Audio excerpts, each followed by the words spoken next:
बिस्मिल्लाहिर्रहमानिर्रहीम। स्टूडेंट, आज का बहुत ही इंपॉर्टेंट टॉपिक है आपके पास। चैप्टर्स हम स्टार्ट कर रहे हैं एफएससी के वालों के लिए। चैप्टर नंबर 11 है, लेक्चर नंबर 1 है, जिसमें हम प्रोबेबिलिटी का इंट्रोडक्शन डिस्कस करेंगे। प्रोबेबिलिटी जो है वो आपके लिए स्टैटिस्टिक में बहुत ही मेन रोल अदाकारी होती है, ठीक है।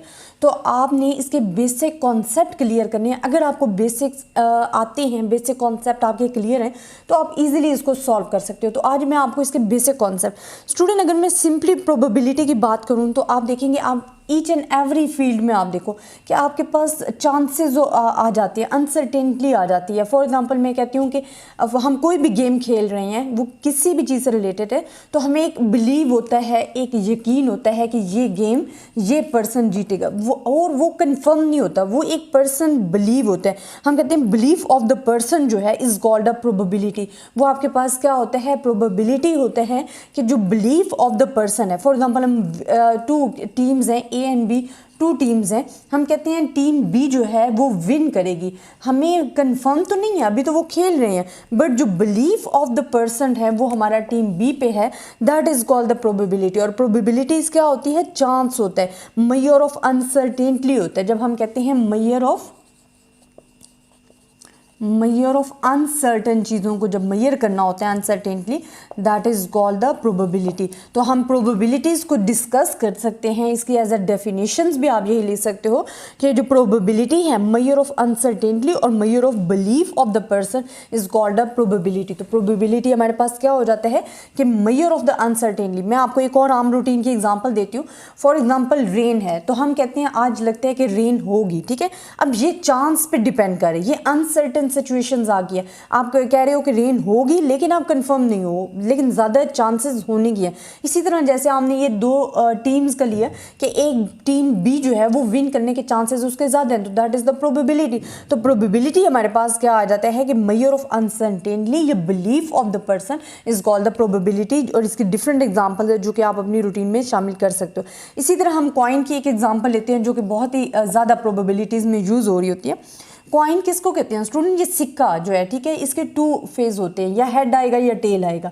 अब हेड या टेल ये हमारे पास क्या होता है, इक्वल प्रोबेबिलिटी रखते हैं, ठीक है, कि हेड आने के चांसेस भी इक्वल होते हैं, टेल आने के चांसेस भी इक्वल होते हैं। ये 2 पॉसिबिलिटीज़ होती हैं। इसी तरह आप डाई की बात करते हो, जब डाई की हम बात कर रहे होते हैं तो डाई हमारे पास क्या होता है, इट्स अ छक्का। आप लूडो खेल रहे होते हो, ठीक है, तो डाई हम यूज़ कर रहे होते हैं।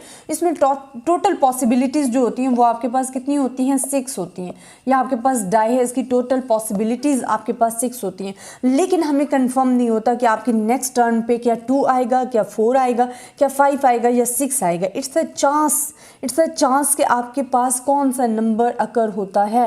तो that is called the probability. जब आप कहते हो कि मेजर ऑफ अनसर्टेनिटी को मेजर करते हो, अनसर्टेन चीज़ों को, या आप कहते हो बिलीफ ऑफ द पर्सन। जैसे हम अक्सर लूडो खेल रहे होते हैं तो हम कहते हैं नहीं जी हमारा तो नंबर 6 आएगा, छक्का आएगा, ठीक है, तो वो एक बिलीफ ऑफ द पर्सन होता है। और अगर वो आ जाता है तो आपका जो प्रोबेबिलिटी है उसके आने के चांसेस, हर वैसे पॉसिबिलिटीज़ के आने के चांसेस इक्वल होते हैं, लेकिन वो जो आपका बिलीफ होता है वो ट्रू हो जाता है। तो ये आपके पास आ जाता है प्रोबेबिलिटी।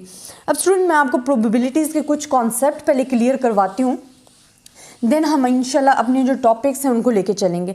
अच्छा स्टूडेंट, देन हमारे पास आ जाता है कि सेट क्या है, ठीक है। हम कहते हैं सेट हमारे पास क्या होता है, सेट। अगर सेट की बात हम कर रहे हैं तो सेट की पहले बात करेंगे। प्रोबेबिलिटीज़ मैंने आपके साथ डिस्कस कर ली है कि मेजर ऑफ अनसर्टेनिटी या measure of belief of the person is called a probability हमारे पास होती है। सेट हमारे पास क्या होता है कि a set is well defined collection of list of the objects. ये कलेक्शन ऑफ लिस्ट जो है, कलेक्शन ऑफ लिस्ट या ऑब्जेक्ट्स, कलेक्शन ऑफ लिस्ट या ऑब्जेक्ट्स हमारे पास क्या होता है, सेट होता है। अब इसकी एग्जांपल मैं दे सकती हूँ कि आप कह सकते हो कि तमाम दुनिया में रहने वाले इंसान जो हैं वो दुनिया में एक सेट बना रहे हैं, ठीक है, वो सेट है। अगर इजी एग्जांपल लो तो आप कहते हो कि बुक्स ऑन द लाइब्रेरी जो है, बुक्स ऑन लाइब्रेरी, ये भी आपके पास एग्जाम्पल किसकी है, सेट की है कि ये फुल सेट बना रहे हैं, ठीक है। इसी तरह all human beings on the earth जो है वो सेट बना रहे हैं। इंटीजर्स अगर आप ले रहे हो, आप कहते हो इंटीजर्स आप ले रहे हो, इंटीजर्स बिटवीन 1 से लेकर 1 to 100, that is also making a set. तो ये भी आपके पास सेट है। सेट बेसिकली है क्या स्टूडेंट? हम कहते हैं कि हमारे पास जितनी भी चीज़ें आ रही होती है ना, जिसमें से आपने अपने पॉसिबल सैम्पल पॉइंट सेलेक्ट करने, वो जो तमाम चीज़ें इंक्लूड कर रहा है that is called the set. For example ये आपके पास है, ये आपके पास एक यूनिवर्सल सेट है। इसमें अगर आप 2 ऑब्जेक्टिव ले रहे हो, 2 सेट्स बना रहे हो, ठीक है, ये आपके पास सबसेट बन रहे हैं 2, तो ये आपके पास जो फुल वैल्यूज़ है ना, जिसमें तमाम वैल्यूज़ इंक्लूड हो रही हैं, that is called the sets, और इसे यूनिवर्सल सेट भी कह रहे होते हैं। आप सेट को जो रिप्रेजेंट करते हो ना, वो आप कैपिटल लेटर से रिप्रेजेंट करते हो। सेट को जब आप रिप्रेजेंट कर रहे होते हो तो आप कैपिटल लेटर्स यूज़ कर रहे होते हो, not small letters. Small letters आप यूज़ कब करते हो? जब एलिमेंट्स ऑफ सेट्स को डिस्क्राइब करते हो। एलिमेंट्स ऑफ सेट्स को जब डिस्क्राइब कर रहे हो देन आप स्मॉल लेटर्स लेते हो। अदरवाइज आप जो लेटर्स ले रहे होते हो सेट को शो करने के लिए, वो आपके पास कैपिटल लेटर्स होते हैं। तो प्रोबेबिलिटीज़ क्या है, सेट क्या है कि collection of list and objects है, बुक्स ऑन लाइब्रेरी है, इंटीजर्स आपको मैंने दे दिया 1 से 100, ये भी आपके पास एक सेट है। सेट आप हमेशा कैपिटल लेटर्स में रिप्रेजेंट कर रहे होते हो। अच्छा, अगर अब इस सेट में मैं आपको कुछ चीज़ें बताती हूँ ताकि आपको क्लियर हो जाए कि हमारे पास सेट क्या होता है। अगर फॉर एग्जाम्पल मेरे पास ये सेट ए है, A B C and D, ठीक है, ये मेरे पास क्या है? सेट है। और मैं अगर कहती हूँ कि A is the element of set ए, तो मैं इसको एस से रिप्रेजेंट करूँगी कि ए जो है वो एलिमेंट है सेट ए का। ये मेरे पास सेट है, फुल सेट है, जिसमें तमाम के तमाम जो पॉसिबल पॉइंट्स होंगे वो इंक्लूड होंगे, उनमें से सेट में कोई भी मिसिंग नहीं होगा। अगर मैं कहती हूँ ए, देखिए ए हमारे सेट का एलिमेंट है ना, इसमें मौजूद है, जो आपके पास पॉसिबल पॉइंट मौजूद होंगे दैट इज कॉल्ड एलिमेंट। या मौजूद है या आपके पास यूनिट्स हैं, मेंबर्स ऑफ द सेट है, इनको मेंबर्स ऑफ द सेट भी कहते हैं और एलिमेंट्स ऑफ द सेट भी कहते हैं। अब हम कह रहे हैं जो ए हमारे पास है वो element of the set A है। अगर मैं कहती हूँ कि हमारे पास X, X is not the element, अब एक्स इसमें मौजूद नहीं है तो हम कहेंगे X is not the element of the set A. X जो है वो एलिमेंट ऑफ सेट ए नहीं है आपके पास, तो ये आपके पास आ जाता है सेट। अच्छा, देन हमारे पास एक और सेट आता है जिसको हम कहते हैं नल सेट। नल सेट आपके पास क्या होता है ये भी मैं आपको क्लियर करती जाऊँ कि जब आप बात करते हो नल सेट या हम कहते हैं एम्प्टी सेट, ये हमारे पास कौन से सेट होते हैं कि जिसमें आपके पास कोई भी डिजिट नहीं होता है, इंक्लूड को उस सेट में कुछ भी नहीं होता है। फॉर एग्जांपल ये हमारे पास क्या है, ये हमारे पास नल सेट है या एम्प्टी सेट है। अगर इसमें ज़ीरो भी आ गया तो ज़ीरो हमारे पास एक मेंबर है, एक डिजिट है, तो फिर हमारे पास ये नल सेट या एम्प्टी सेट नहीं होगा। नल सेट या एम्प्टी सेट के लिए आपके पास सिर्फ और सिर्फ ये वैल्यूज़ होनी चाहिए। अच्छा, इसकी एग्जांपल अगर मैं आपको आम रूटीन में से दूँ, आप अपनी आसपास की चीज़ों पर नज़र दोहराएँ तो आपके पास एग्जांपल है। अगर मैं कहती हूँ कि आपने सेट बनाना है जिसमें ह्यूमंस की जो एज है वो 300 से ऊपर हो, तो आपको पता है कि एवरेज एज ही हमारे पास 17, 18, मेजॉरिटी 100 तक आपका लोग है, बहुत ज़्यादा एज, तो 300 वाली तो पॉसिबिलिटीज़ है ही नहीं, तो that is called the null set या एम्प्टी सेट आपके पास आ जाता है। ये स्टूडेंट बहुत ही इंपॉर्टेंट है। अच्छा, एक और सेट में चीज़ आ रही है, वो भी मैं आपको एक्सप्लेन करती जाऊँ क्योंकि ये सेट के हिसाब से बड़ी इंपॉर्टेंट और बेसिक चीज़ें हैं जो कि आपने माइंड में रखनी है, तभी मैं आपको ये क्लियर कर रही हूँ। अगर 1-to-1 कॉरेस्पॉन्डिंग सेट क्या होता है? 1-to-1, क्योंकि ये भी अक्सर यूज़ हो रहा होता है, corresponding set. Student 1-to-1 corresponding sets होते हैं कि मैं आपको एक एग्जांपल देती हूँ। ये आपके पास 2 सेट्स हैं, A B C D, and set B आपके पास क्या है? 1, 2, 3 एंड 4। अब देखिए एक डिजिट के साथ दूसरा डिजिट है, ये आप देखिए ये 1-to-1 कॉरेस्पॉन्डिंग सेट्स है कि यहाँ भी 4 डिजिट्स हैं, वहाँ भी 4 डिजिट्स हैं, तो आपके पास 1-to-1 कॉरेस्पॉन्डिंग सेट्स ये होता है। देखिए मैंने लिख दिया ए बी सी डी, यहाँ 1, 2, 3, 4, यहाँ देखिए ये 1-to-1 कॉरेस्पॉन्डिंग सेट्स है कि डिजिट के बाद हमारे पास दूसरा डिजिट मौजूद है। तो हम कहते हैं इसको कि a set A is said to be 1-to-1 corresponding with the set B when every element of set A made to corresponding to one and only one element of set B is called the 1-to-1 sets. ठीक है, तो ये हमारे पास आ जाता है set. Member of sets में आपको बता चुकी हूँ कि जो एलिमेंट या मेंबर ऑफ सेट्स होते हैं, object that are in the set is called the member और एलिमेंट्स ऑफ द सेट। अच्छा, देन हमारे पास एक्सपेरिमेंट की बात आ जाती है। ये बेसिक कॉन्सेप्ट है स्टूडेंट जो मैं आपको दे रही हूँ और आपने ये माइंड में रखने हैं। ये हमने टोटली सेट के बारे में डिस्कस किया है। देन एलिमेंट के बारे में मैं आपको बता देती हूँ। एलिमेंट ऑफ सेट हमारे पास क्या होता है स्टूडेंट, एलिमेंट ऑफ सेट क्या है, हमने कहा था सेट को हम कैपिटल लेटर से रिप्रेजेंट करते हैं और इसके अंदर जो हमारे पास पॉइंट्स होते हैं वो आपके पास क्या होते हैं A B C and D. तो ये हमारे पास क्या होते हैं मेंबर ऑफ द सेट्स होते हैं, आप इसको कहते हो मेंबर ऑफ सेट्स। तो हम इसको कह सकते हैं कि the objects that are in the set is called the member और एलिमेंट्स ऑफ द सेट। अच्छा एक्सपेरिमेंट क्या आ जाता है आपके पास, फिर बात आ जाती है एक्सपेरिमेंट पे कि हमारे पास प्रोबेबिलिटीज़ में बड़ा एक्सपेरिमेंट का वर्ड यूज़ हो रहा होता है। स्टूडेंट एक्सपेरिमेंट होता है the process which yield result, ये हमारे पास क्या होता है the process which yield result.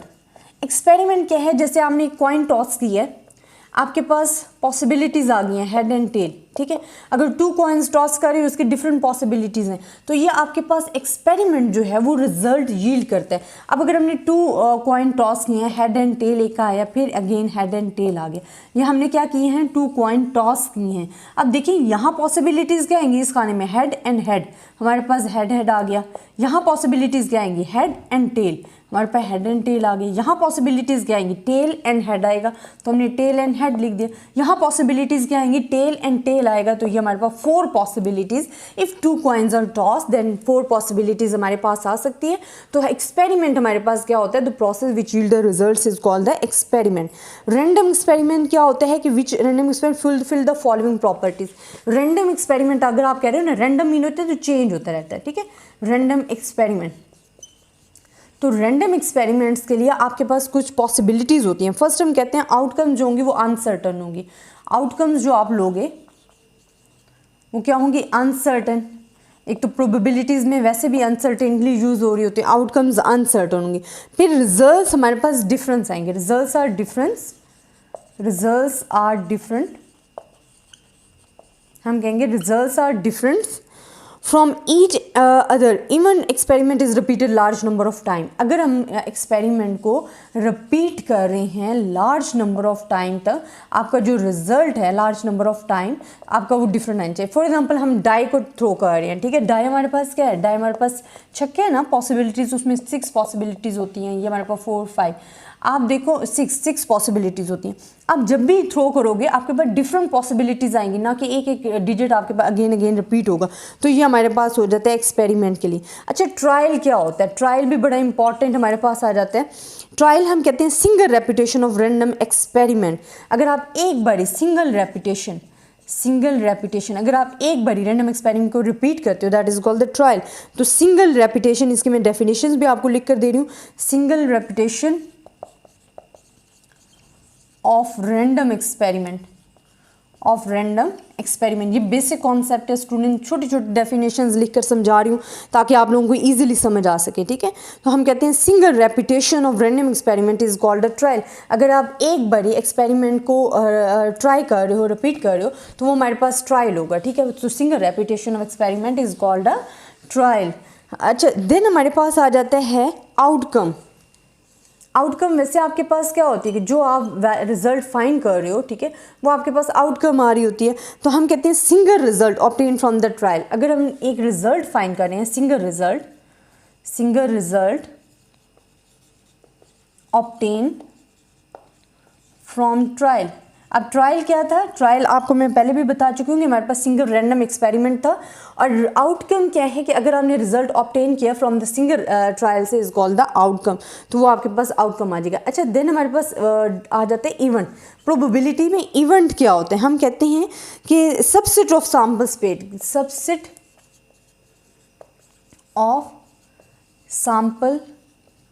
Space. अब सैम्पल स्पेस क्या है कि यूनिवर्सल सेट है, इसमें आपके पास 2 इवेंट अकर हो गए हैं ए एंड बी। सबसेट वो होता है जिसमें तमाम पॉइंट्स कवर हो रहे होते हैं, और इवेंट वो होता है जो कि उसका सेट का सबसेट बना रहा होता है, डिवाइड हो रहा होता है, जैसे कि हमने 2 सबसेट्स बना दिए। अच्छा देन आ जाते हैं म्यूचुअली एक्सक्लूसिव। क्या है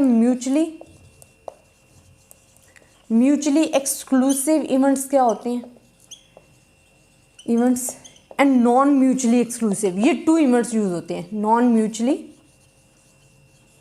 एक्सक्लूसिव इवेंट्स। अब स्टूडेंट हमारे पास जो म्यूचुअली एक्सक्लूसिव होते हैं वो क्या होते हैं कि जिनमें कुछ भी कॉमन नहीं होता। म्यूचुअली एक्सक्लूसिव इवेंट्स प्रोबेबिलिटीज़ में उसको कहते हैं जब हमारे पास कुछ भी कॉमन नहीं होता। नॉन म्यूचुअली एक्सक्लूसिव क्या होते हैं कि जो आपके पास something common between them is called the non mutually exclusive.